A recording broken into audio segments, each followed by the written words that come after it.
একটি সমাজ কতটা উন্নত তা শুধু রাস্তা, ভবন বা আলোয় মাপা যায় না।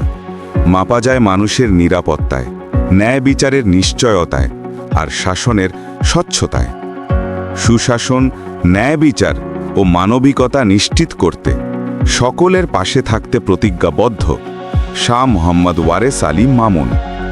প্রতিটি মানুষ চায় তার কথা কেউ শুনুক, তার কষ্ট কেউ বুঝুক, তার অধিকার কেউ রক্ষা করুক। এটাই ন্যায্যতা, এটাই মানবিকতার মৌলিক রূপ। কিন্তু যখন অন্যায় হয়, যখন অপরাধীরা শাস্তি পায় না, যখন দুর্বলেরা ভয়ে কথা বলতে পারে না, তখন সমাজ ধীরে ধীরে ভেঙে পড়ে। ভেঙে যায় মানুষের বিশ্বাস, মানুষ হারিয়ে ফেলে আশার আলো। সুশাসন মানে শুধু নিয়ম নয়, এটি নৈতিকতা, দায়িত্ববোধ এবং প্রতিটি মানুষের জীবনের প্রতি সম্মান। আর এই সম্মান অক্ষুণ্ণ রাখতে ওয়ারেস আলী মামুন সদা প্রস্তুত। ন্যায় বিচার মানে শাস্তি দেওয়া নয়, ন্যায় বিচার মানে সত্যকে প্রতিষ্ঠা করা। যেখানে ধনী দরিদ্র, শক্তিশালী দুর্বল সবার জন্য একই আইন, একই বিচার। আর মানবিকতাটা কি?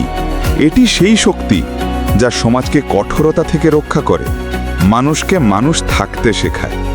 একটি সাহায্যের হাত, একটি সহানুভূতির দৃষ্টি, একটি সৎ সিদ্ধান্ত, এতটুকুই বদলে দিতে পারে অসংখ্য জীবন।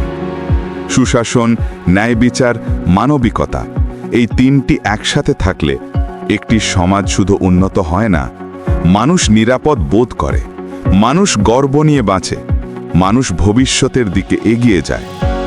ন্যায্যতা যেখানে সত্য, মানুষ সেখানে স্বাধীন। মানবিকতা যেখানে শক্তি, সমাজ সেখানে অটল। অ্যাডভোকেট ওয়ারেস আলী মামুন।